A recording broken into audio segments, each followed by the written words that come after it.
It was the evening of January 1st, 2024, at Bayside Marketplace in Miami, Florida.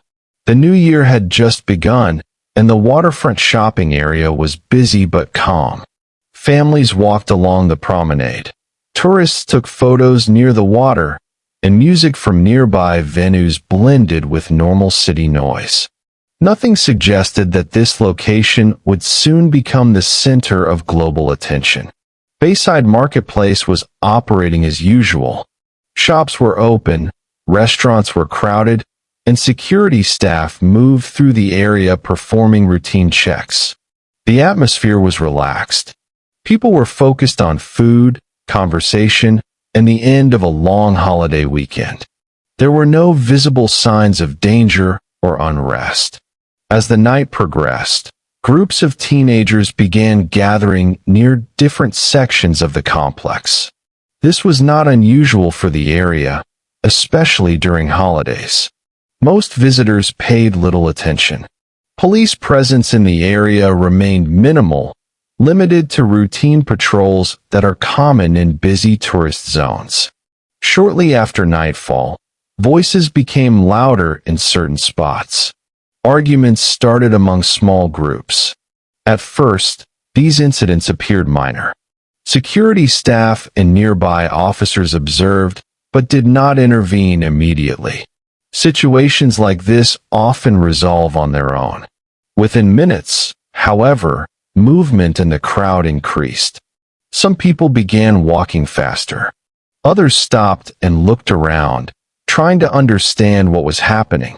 The noise level rose, and confusion spread unevenly through the area.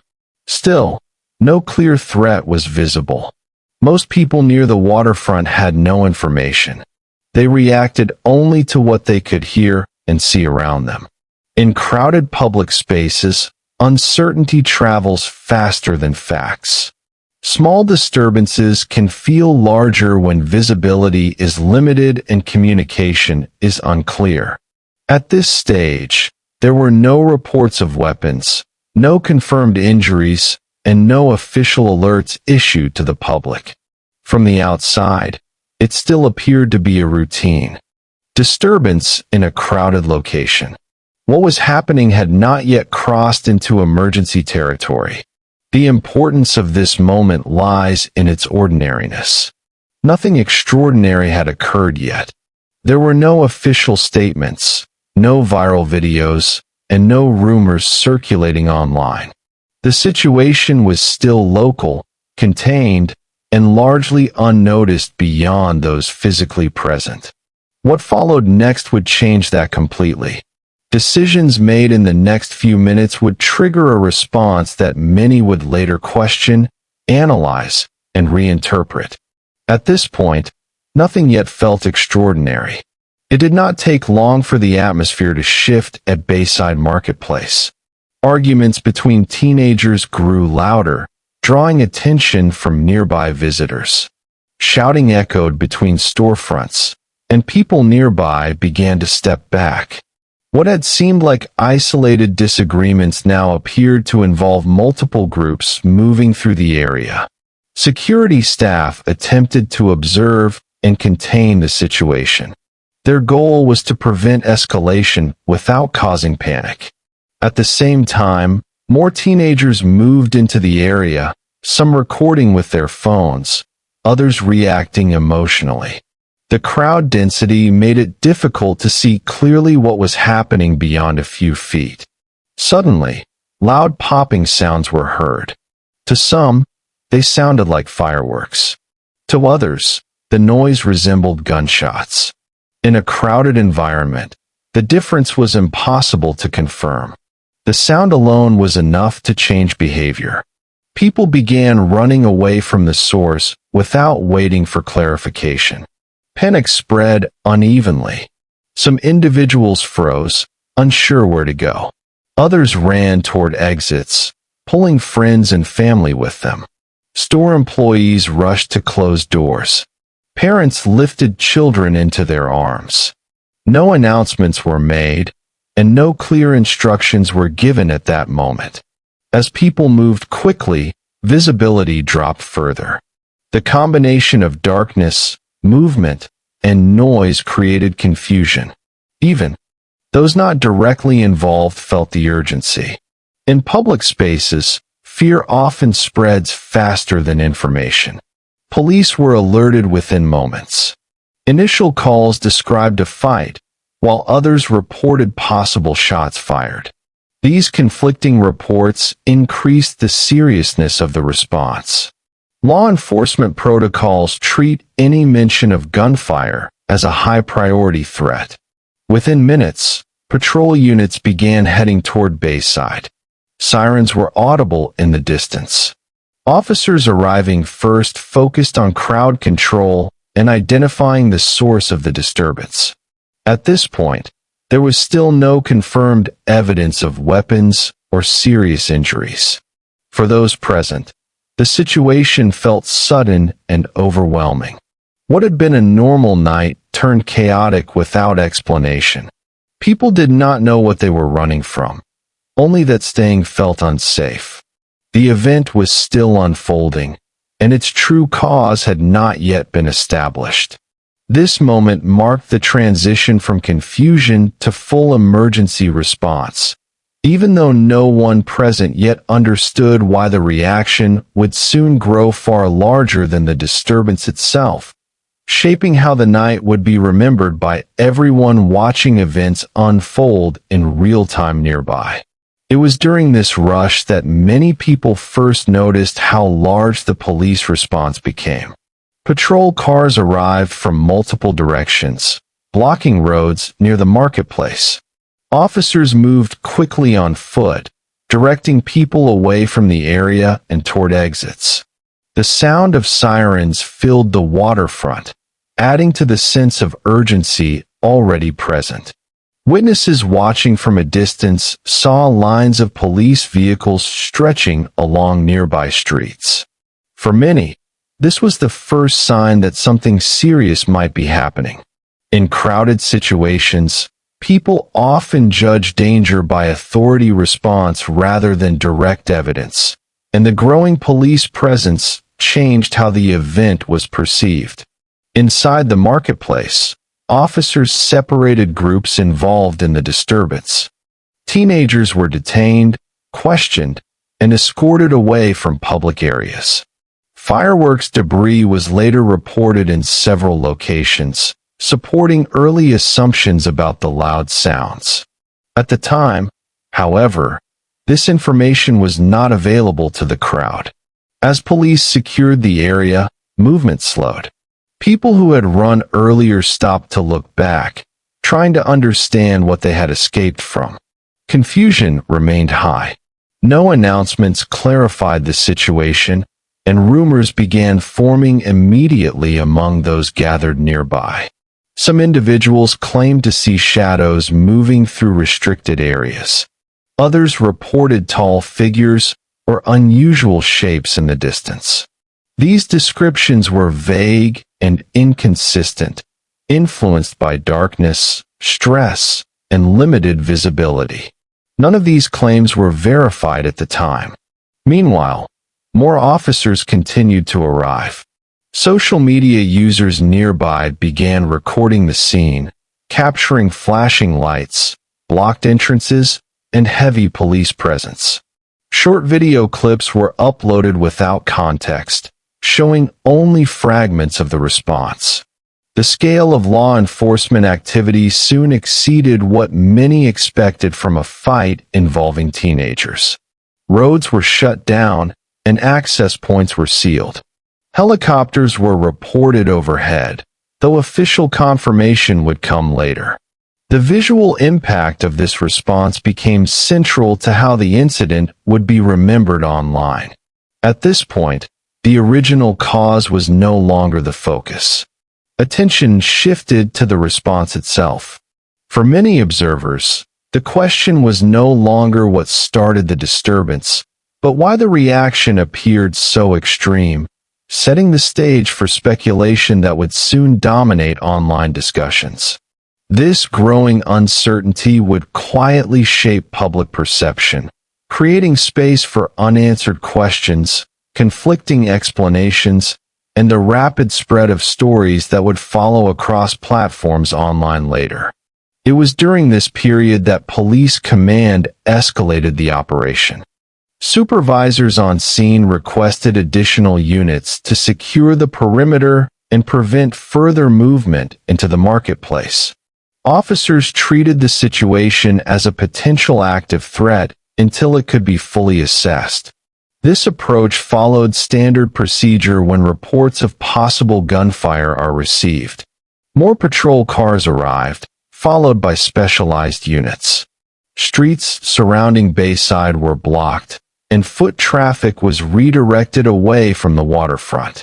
Officers formed lines at entrances, controlling access and clearing remaining crowds.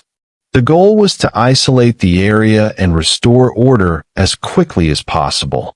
Inside the complex, police continued detaining individuals believed to be involved in the initial fights.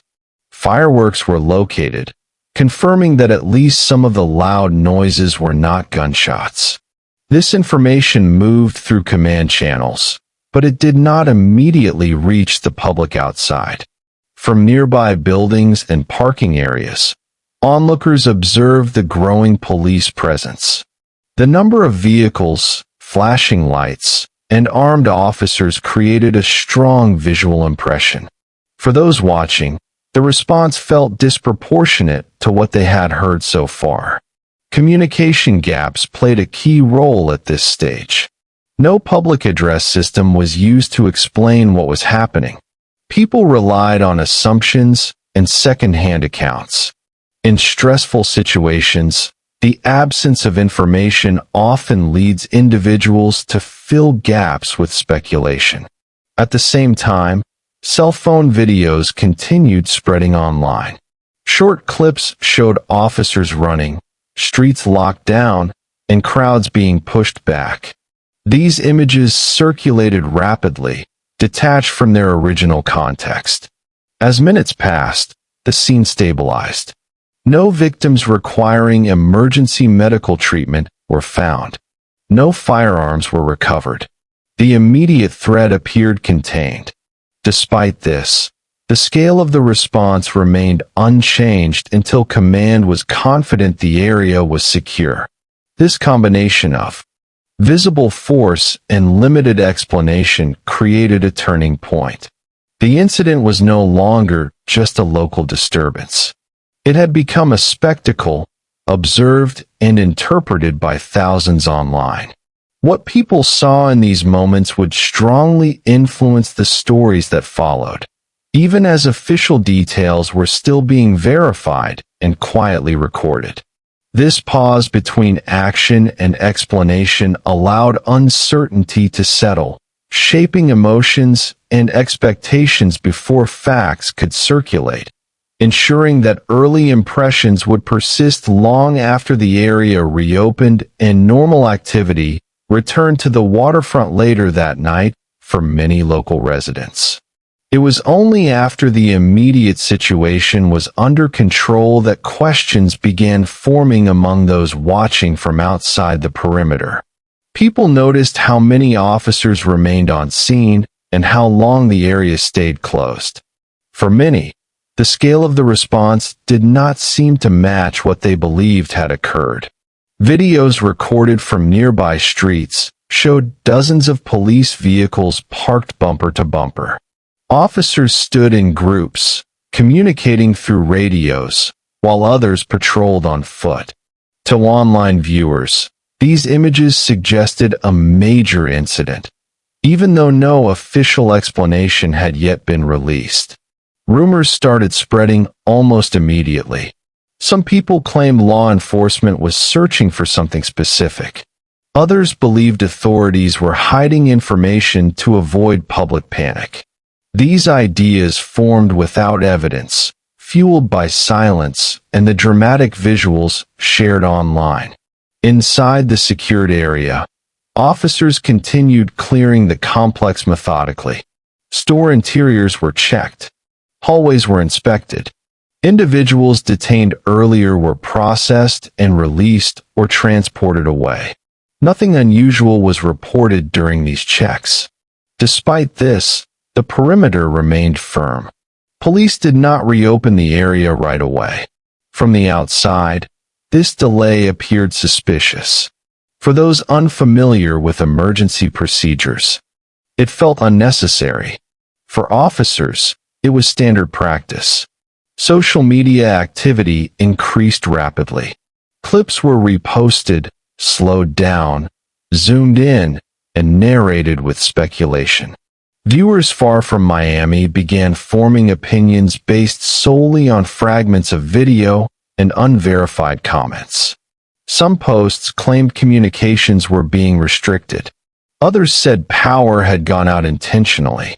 These statements were not supported by confirmed reports, but repetition gave them weight. Algorithms amplified the most alarming interpretations. At this point, the event had split into two realities. One existed on the ground, where officers followed protocol and gradually reduced risk. The other existed online, where uncertainty filled the absence of official detail.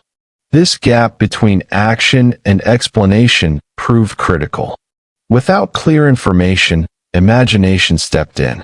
What began as a contained disturbance was now evolving into a story shaped by perception rather than evidence. The longer clarity was delayed, the stronger these perceptions became, preparing the ground for narratives that would soon take on a life of their own far beyond the streets of Bayside Marketplace that night. By this stage, attention had fully shifted away from facts, ensuring confusion would continue spreading unchecked until official statements finally reached the public hours later that same night. It was during this period that eyewitness claims began circulating more widely. People who had been inside the marketplace shared brief descriptions of what they thought they saw while running. Most accounts were uncertain, often framed as questions rather than statements. Darkness, movement, and stress shaped these early impressions. Several individuals described seeing large shadow-like figures moving through restricted areas. Others mentioned tall shapes near storefronts or along walkways. These descriptions lacked detail. No clear facial features, clothing, or behavior were consistently reported. The claims varied from person to person. In crowded and chaotic environments, perception is limited. People focus on escape, not observation. Peripheral vision dominates, and the brain fills gaps quickly. These conditions make misinterpretation common, especially when fear is present. No video footage from inside the secured area showed anything unusual beyond police activity.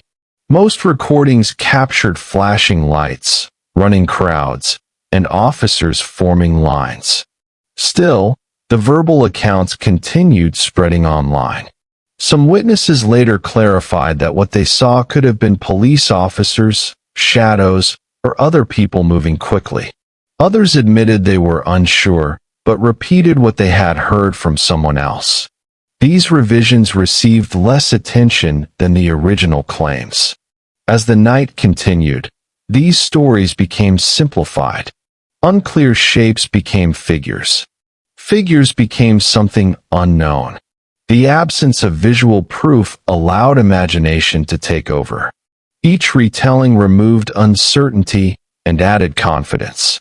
Law enforcement did not confirm any reports of unusual beings or non-human entities. Officers on scene stated they encountered only civilians and suspects involved in the disturbance. No reports of unexplained movement were logged in official records. Despite this, the eyewitness claims did not disappear. They merged with the existing confusion created by the heavy police presence.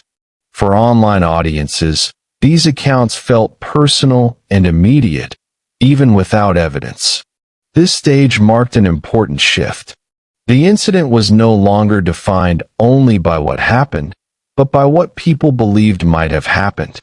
Once these beliefs entered the narrative, separating perception from fact became increasingly difficult, setting the conditions for more extreme interpretations to emerge as the story spread further online.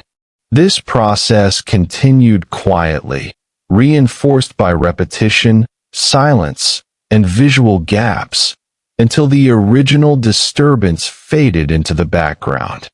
And the evolving story itself became the focus of attention for audiences who were never present but felt certain something unusual had occurred during that night in Miami, Florida. As the night continued, social media activity increased rapidly. Short video clips recorded outside Bayside Marketplace began spreading across platforms. Most of these videos showed flashing police lights, blocked streets, and officers moving in formation. Very few clips showed anything inside the secured area.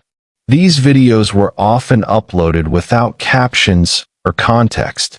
Viewers interpreted what they saw based on assumptions rather than confirmed information.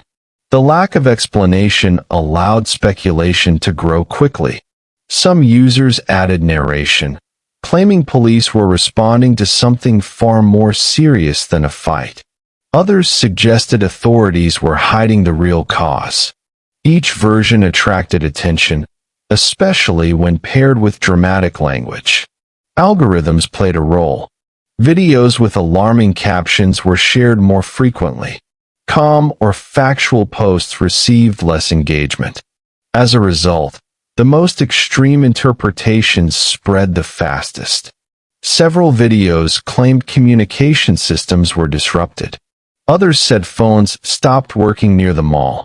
These statements were repeated widely, even though no technical evidence supported them.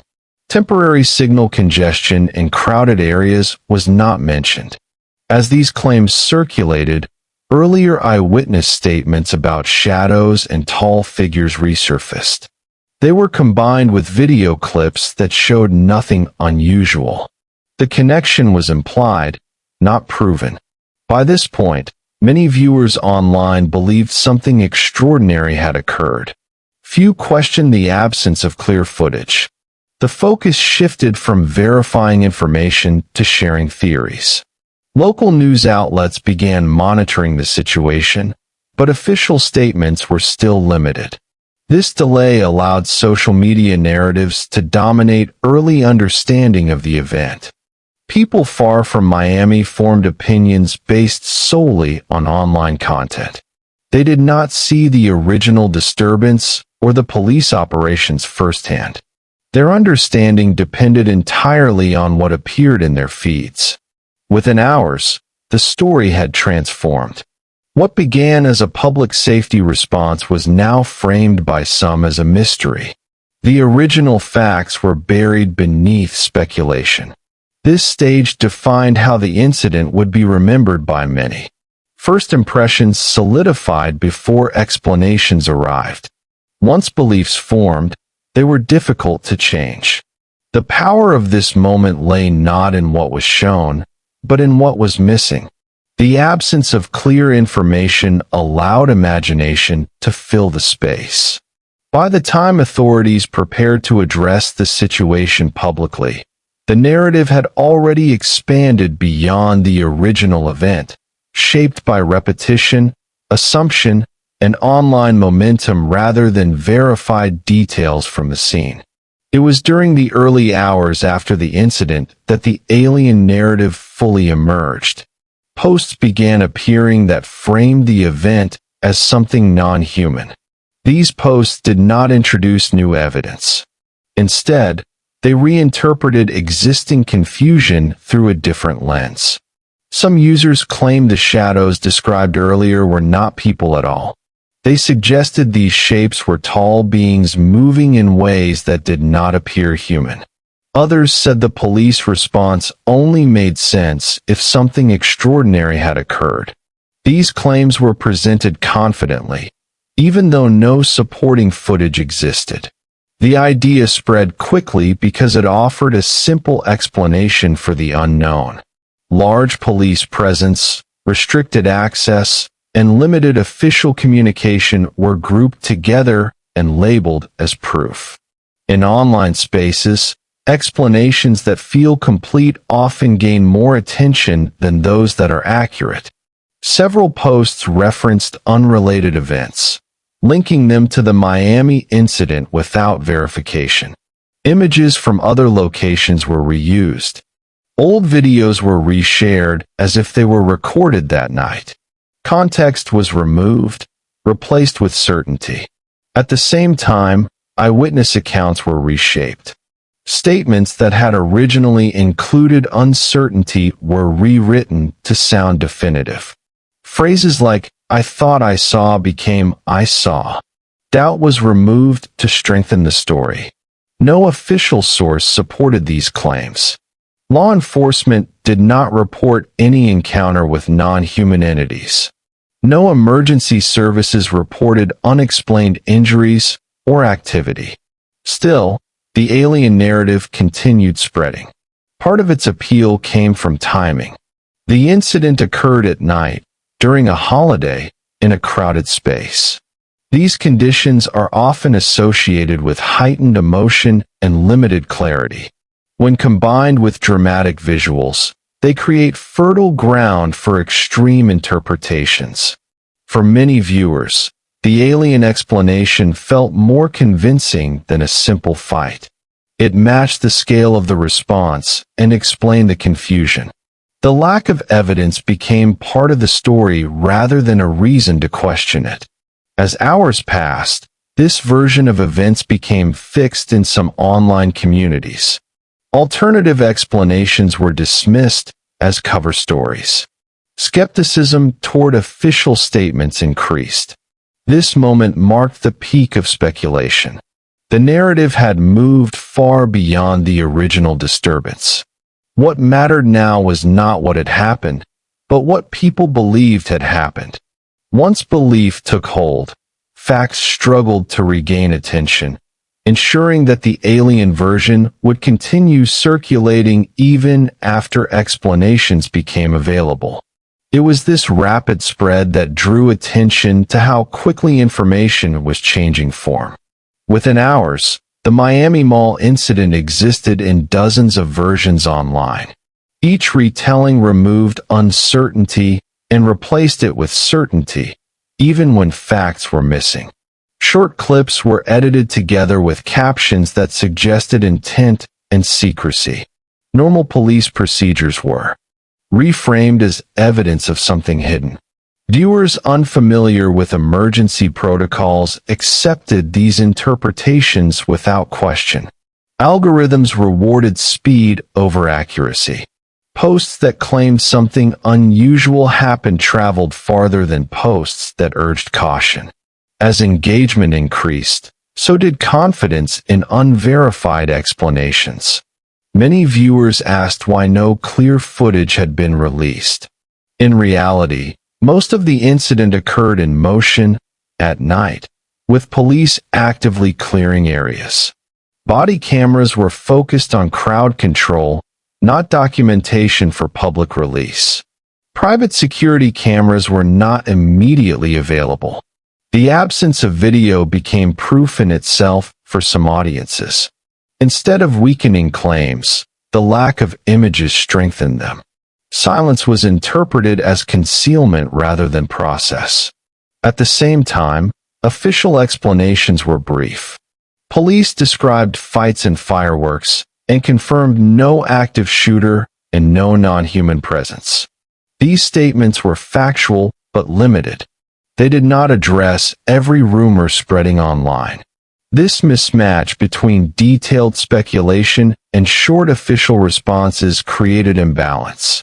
Stories with emotion filled the space left by careful language. Viewers gravitated toward narratives that felt complete. Once this pattern formed, correction became difficult. Even when journalists repeated official statements, they competed with hours of viral content already consumed. First impressions shaped interpretation. For many, the question was no longer what happened, but what was being hidden. trust shifted from institutions to anonymous accounts. This stage explains why the incident continued gaining attention days later. The event itself had ended, but its digital version was still evolving.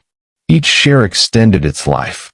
By the time clearer reporting emerged, the narrative had already hardened. The Miami Mall incident had transformed from a local disturbance into a symbol of unanswered questions, driven less by evidence and more by the mechanics of online belief. That momentum did not depend on truth. It depended on repetition, timing, and emotional reaction. Once those elements aligned, the story sustained itself without new information, continuing to circulate, mutate, and attract attention long after the physical scene had returned to normal and police activity had ended. It was only after daylight that official statements became more visible. Miami police confirmed that the incident involved fights among teenagers and the use of fireworks, not gunfire. They stated there were no injuries requiring hospitalization and no active threat to the public. Officers explained that the large response was triggered by multiple emergency calls reporting possible shots, which required immediate escalation. Police clarified that once officers arrived, they followed protocol by securing the area, clearing crowds, and preventing additional disturbances. They emphasized that no firearms were recovered and no evidence supported claims of non-human entities. The situation, according to officials, was resolved the same night. For many viewers online, this explanation felt incomplete. It addressed the original disturbance, but did not match the scale of the response seen in videos. People questioned why so many officers were deployed and why the area remained closed for as long as it did. The timing of the statement also mattered. By the time it circulated widely, speculation had already spread. Official language was cautious and brief, while online narratives were detailed and emotional. This contrast made the official version easier to doubt. Local media outlets reported the police explanation accurately, but headlines often highlighted public confusion rather than closure. Interviews focused on unanswered questions rather than resolved facts. This framing kept interest alive. Authorities did not respond directly to every rumor. Claims about aliens, portals, or power disruptions were not addressed individually. Officials focused only on confirmed information. This approach followed standard practice, but left room for interpretation. For some, the lack of direct denial of each claim felt like avoidance. For others, it reflected a decision not to amplify misinformation. Both interpretations spread simultaneously. At this point, two narratives existed side by side. One was grounded in official reporting and procedure. The other was built from suspicion, perception, and online repetition. Neither fully displaced the other. The official explanation marked an attempt to close the incident, but it did not end discussion. Instead, it became another part of the story, measured against expectations shaped by hours of speculation. The gap between what was said and what was believed continued to define how the Miami Mall incident was understood in the days that followed. This unresolved tension ensured ongoing debate across platforms, reinforcing uncertainty, prolonging attention, and keeping the event active within public memory well beyond its immediate aftermath periodically thereafter. It was after the official explanation that public doubt became more visible. Many people accepted the police statement and moved on. Others remained unconvinced. They compared the calm wording of officials with the intense images they had already seen online. Questions focused on scale. Viewers asked why dozens of police vehicles were needed if the incident involved only fireworks and fights. Some compared the response to past disturbances and felt this one appeared larger. These comparisons were often based on memory rather than direct knowledge.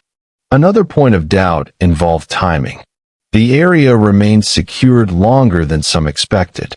To law enforcement, this reflected caution and procedure. To outsiders, it suggested something unresolved. The same action was interpreted in opposite ways depending on perspective. Social media discussions emphasized what was not shown. There was no released body camera footage. There were no long official press conferences. The absence of visuals became part of the argument rather than a neutral detail. In online spaces, doubt does not require evidence. It requires imbalance. When images feel dramatic and explanations feel restrained, suspicion grows. This dynamic is common in emergency events, especially those captured indirectly through short clips. Local authorities continued routine communication but avoided extended engagement with rumors. Their focus remained on confirmed facts. This approach limited official visibility within viral conversations that rewarded speculation. Some individuals demanded transparency beyond standard practice. Others argued that law enforcement had no obligation to disprove every claim circulating online. These opposing expectations fueled further debate.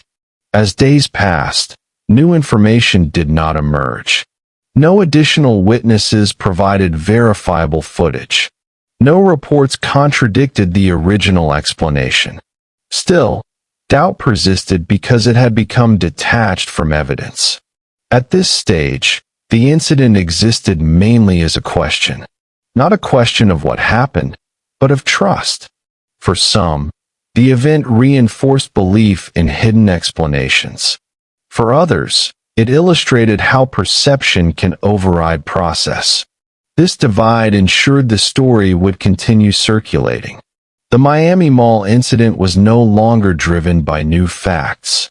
It was sustained by interpretation, expectation, and unresolved feeling, marking the point where clarity stopped and belief began shaping how the event was remembered.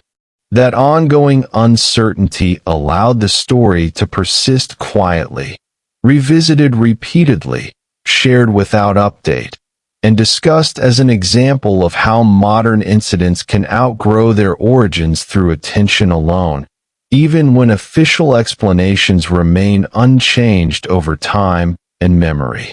Another set of claims gained attention as discussion continued. Some posts stated that power had gone out at Bayside Marketplace during the incident. Others claimed airspace above the area had been restricted.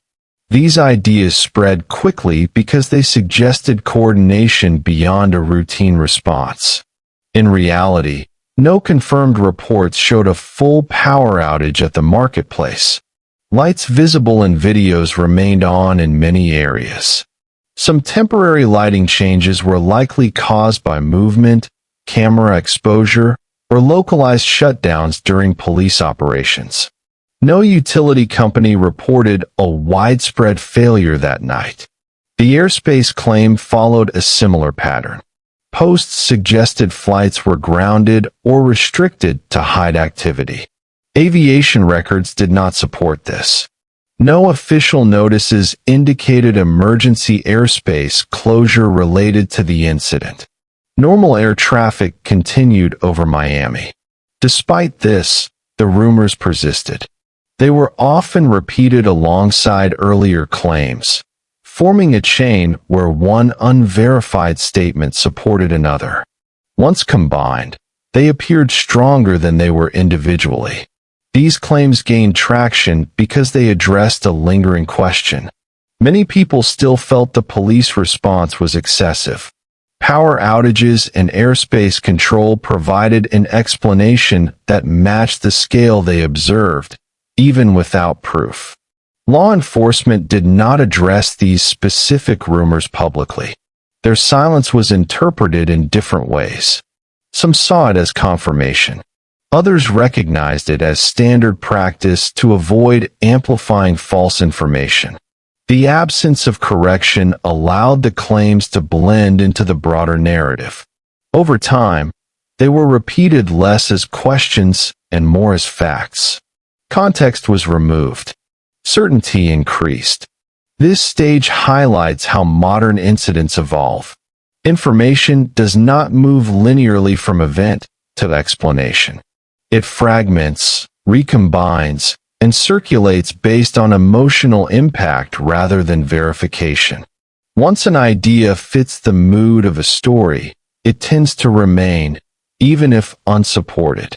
Correction requires effort and attention, while repetition requires none. By this point, the Miami Mall incident contained multiple layers. The original disturbance, the police response, the social media reaction, and now, added claims that expanded the scope further. Each layer made the event feel larger and more complex. For many viewers, separating these layers became difficult. They blended into a single narrative. This complexity did not come from new evidence. It came from accumulation. The story grew because pieces were added without removal. As a result, the incident moved further from its origin. What began as a local safety issue now existed as an online mystery shaped by speculation, silence, and unresolved questions that felt convincing simply because they had been repeated enough times to feel familiar. As the story continued circulating, traditional media outlets began playing a larger role.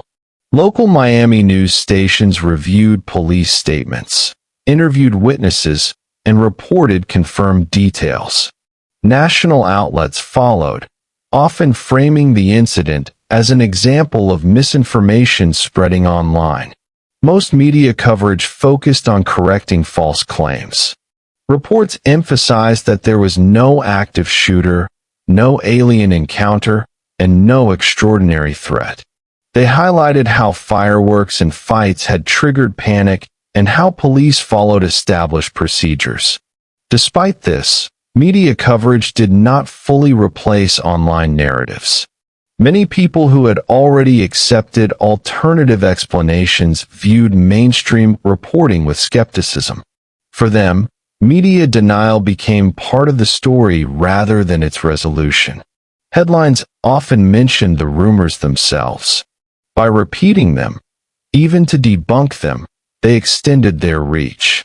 Viewers who had missed the original online claims encountered them through news coverage, sometimes without full context. Interviews with bystanders reflected mixed reactions. Some witnesses said the situation felt chaotic but normal once explained.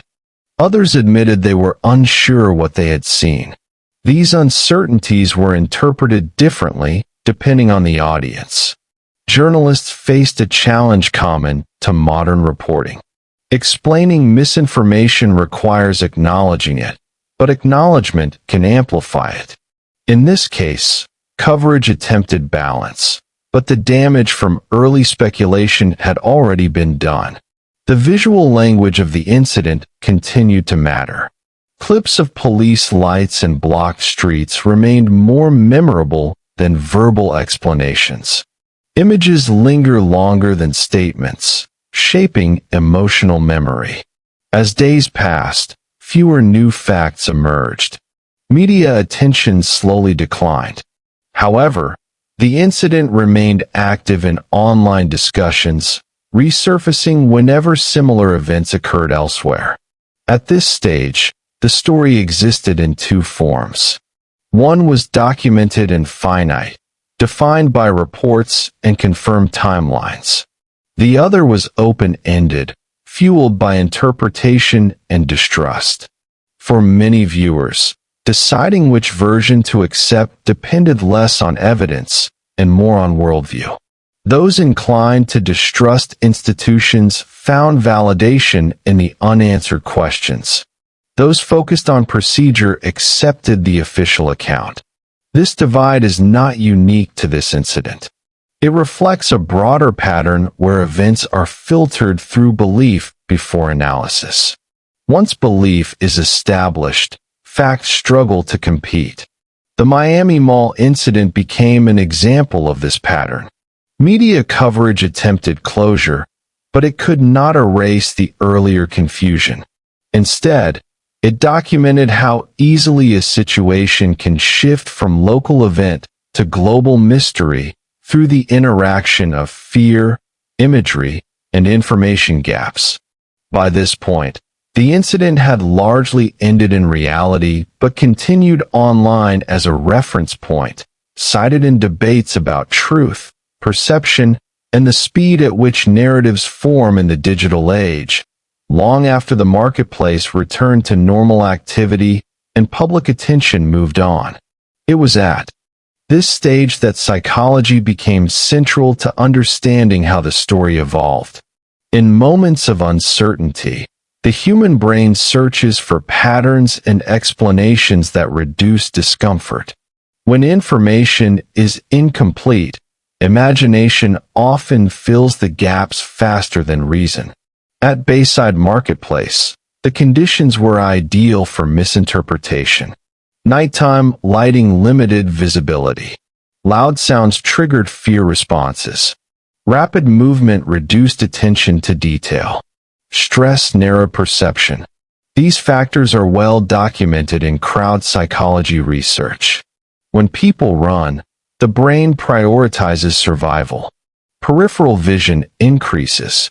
Memory becomes fragmented. Later recollections are influenced by what others say, not only by what was seen. This does not mean witnesses were lying. It means perception was altered by circumstance. Online environments intensified this effect. Social media rewards certainty, not hesitation. Posts framed as questions receive less attention than posts framed as answers.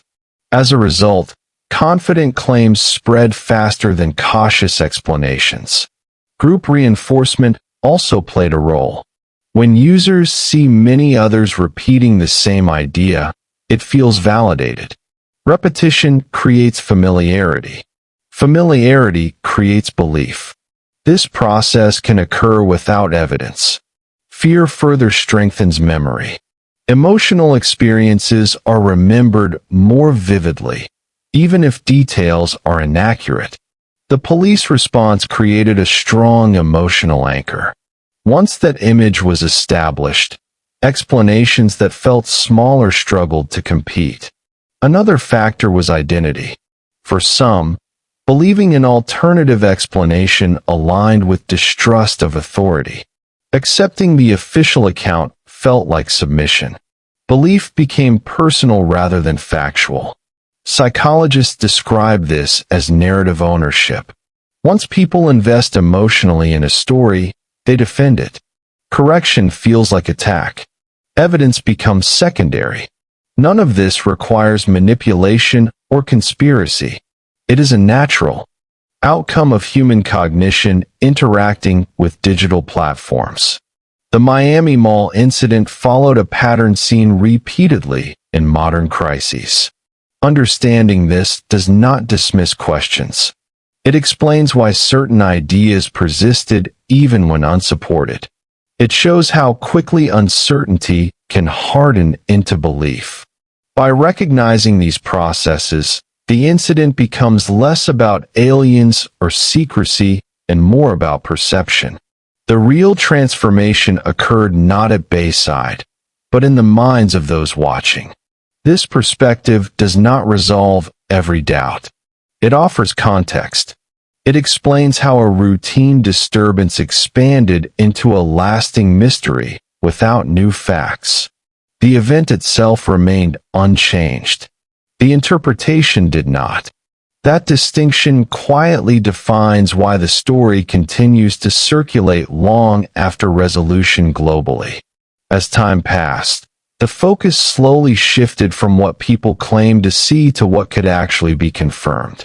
When investigators reviewed the incident, they relied on records rather than impressions. Police reports, dispatch logs, and response timelines were consistent with a public disturbance rather than an extraordinary event. Officers responded to multiple emergency calls reporting loud noises and fights. Under protocol, such calls require immediate escalation. The number of units dispatched reflected uncertainty at the start, not confirmation of danger. As information became clearer, the response stabilized. No evidence emerged to contradict this sequence. No injuries consistent with an attack were reported.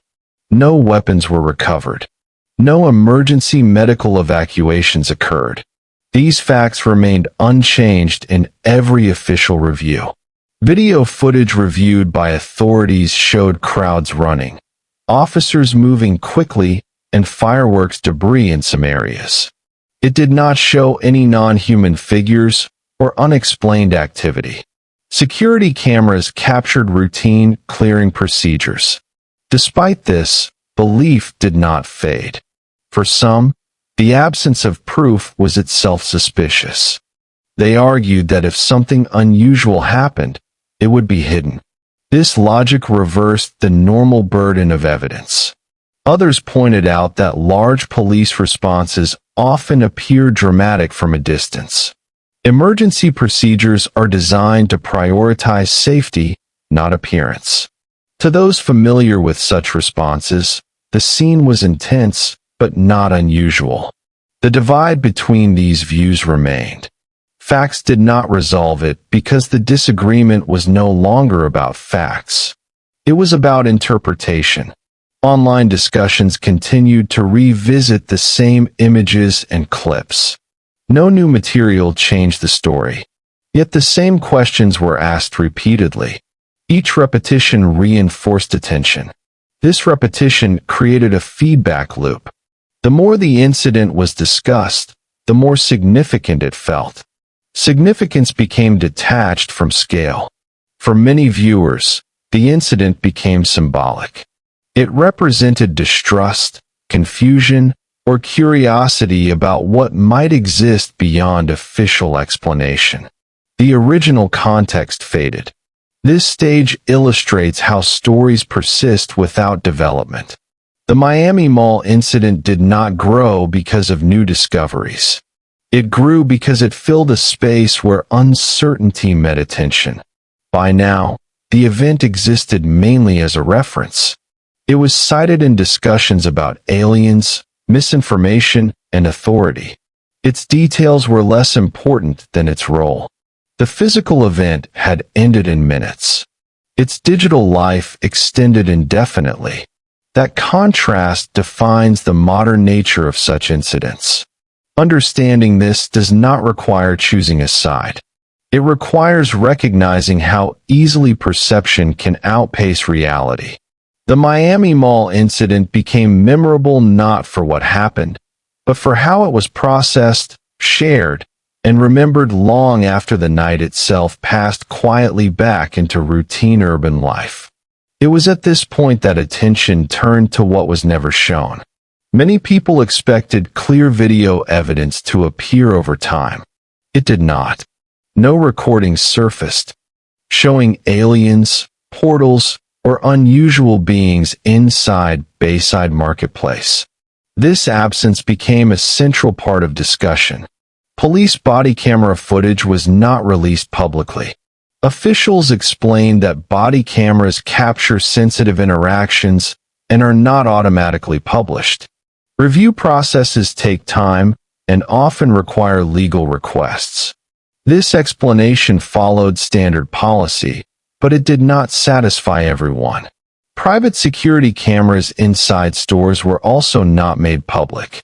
Businesses control their own footage and rarely release it without reason. Some stores were closed during the disturbance, limiting what cameras captured. These practical limits were not widely discussed online. For those seeking confirmation of extraordinary claims, these gaps felt intentional. For others, they reflected routine procedure. The same missing material supported opposite conclusions. Another missing element was direct testimony from officers beyond short statements. Police did not give detailed interviews about what they personally saw. They focused on outcomes rather than impressions. This restraint avoided speculation but left curiosity unresolved. In modern incidents, visibility is expected. When events are not fully documented on video, suspicion grows. People are accustomed to constant recording. When footage does not appear, absence becomes meaningful. However, not everything is recorded. Camera angles are limited. Crowds block views. Darkness reduces clarity. Body cameras point forward, not everywhere. These limitations are often overlooked. The Miami incident illustrates how expectations shape reaction. Many assumed that if something extraordinary occurred, it would be clearly visible. When it was not, some concluded it was hidden rather than absent. This reasoning shifts the burden of proof. Instead of evidence supporting a claim, lack of evidence becomes support. This reversal makes resolution difficult. Authorities did not attempt to fill every gap. They provided confirmation of facts and moved on. Without new information, the story stopped developing officially. What remained was a collection of unanswered visual questions. Not because answers were withheld, but because they did not exist in the form people expected and public interpretation followed. By the time discussion reached this stage, the Miami Mall incident had separated completely from the night it began. On the ground, the event was finished within hours. Online, it continued without an endpoint. The reason was not new evidence, but unresolved feeling. People often return to events that feel incomplete. In this case, the lack of dramatic footage, combined with a dramatic response, created imbalance. The mind looks for symmetry. When response appears larger than cause, questions remain. No official updates changed the original explanation. No follow-up reports revealed hidden details. No witnesses provided verifiable new accounts. The story remained static in facts but dynamic in interpretation. For some, this stability confirmed the official version. For others, it confirmed suspicion. Once a narrative becomes fixed, additional information rarely changes belief. Instead, belief filters information. This is how the incident became a reference point. It was cited alongside other viral events where perception outpaced verification. It was used as an example of how quickly rumors form and how slowly they fade. Importantly, the incident did not rely on a single false claim. It relied on accumulation. Police response, limited visibility, social media timing, and silence between updates combined into something larger than each part. No conspiracy was required for this outcome. Every element followed predictable patterns. Emergency procedures escalated quickly. Information traveled unevenly. Algorithms rewarded emotion. Humans filled gaps. What remained unexplained was not an event, but a feeling. The feeling that something big must have happened because it looked big. That assumption is powerful and difficult to dismantle. Over time, the Miami Mall incident was no longer discussed for its details. It was discussed for what it represented. Distrust, curiosity, the limits of official explanation in a digital world. This transformation is subtle. It does not require falsehood. It requires uncertainty. When uncertainty meets attention, stories persist. The case demonstrates how modern incidents do not end when crowds disperse. They end when interest fades. In this case, interest did not fade quickly. As long as questions feel unanswered, stories continue. Even when answers exist, they may not satisfy expectation. The Miami Mall incident reached this stage quietly. not as a mystery waiting for solution, but as an example of how belief forms when clarity arrives too late.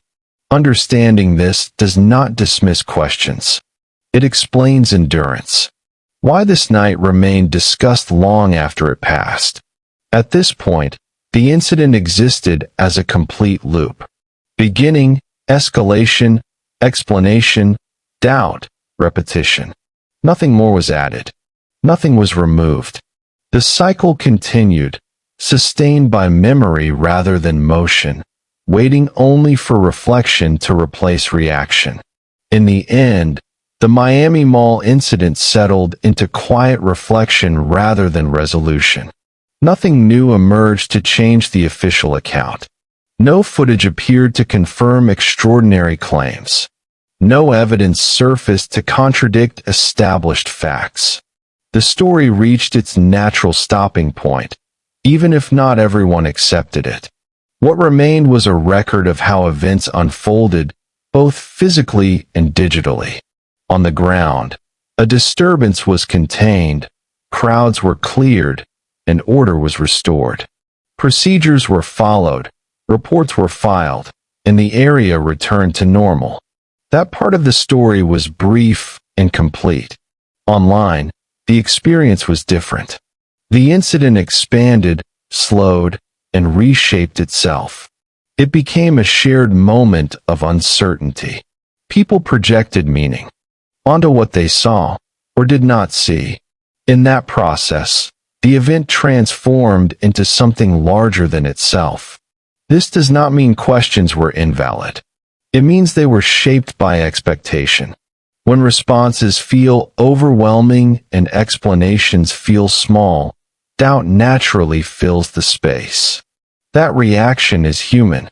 The Miami incident did not reveal aliens, portals, or hidden operations. What it revealed was how quickly perception can detach from sequence, how easily fragments can replace context, how silence, even routine silence, can be interpreted as secrecy. It also showed how modern storytelling works. Stories no longer require complete narratives. They survive on implication. They grow through repetition rather than confirmation. They persist because they feel unfinished, even when they are not. For some, the incident remains unresolved. For others, it is clearly explained. Both views coexist without canceling each other. The facts do not change, but interpretation does. This is why the Miami Mall incident continues to be mentioned. Not because it promises discovery, but because it reflects a larger pattern.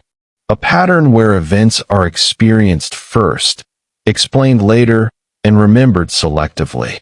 In calm reflection, the incident becomes smaller. It returns to its scale. A public disturbance. A rapid response. A delayed explanation. A wave of speculation. And then quiet. There is no hidden ending waiting to be uncovered. There is only the record of what happened and the record of how it was processed. As the night passed and Bayside Marketplace reopened, life moved forward.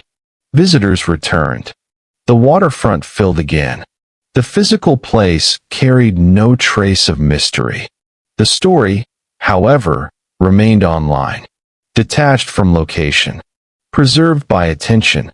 In that sense, the Miami Mall incident is not about what happened at Bayside.